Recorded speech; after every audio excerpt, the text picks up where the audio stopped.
नमस्कार सर्वांना, श्री स्वामी समर्थ। आज मी आपण ज्या पिठापासून शेवया बनवतो, गव्हाच्या सोजीचा निघालेला रवा, त्यापासून लाडू बनवले आहेत। अगदी आपल्या रव्याच्या लाडूपेक्षाही छान लागतात।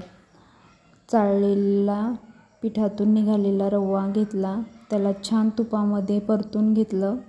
2 वाट्या रवा असेल तर त्याला 2 वाट्या पिठी साखर घातली। रव्याला छान तांबूस रंग येईपर्यंत भाजून घेतला। नंतर त्यामध्ये गरम असतानाच पिठी साखर घालून घेतली व काजू बदाम घातले। हे लाडू तुम्ही कधी बनवले आहेत का? मला नक्की कमेंट करून सांगा। जर तुम्हाला ही रेसिपी आवडली असेल तर लाईक, शेअर व कमेंट करायला विसरू नका। एकदा तुम्ही नक्की ट्राय करा, खूप छान लागतात, आपल्या रव्याच्या लाडूपेक्षाही छान।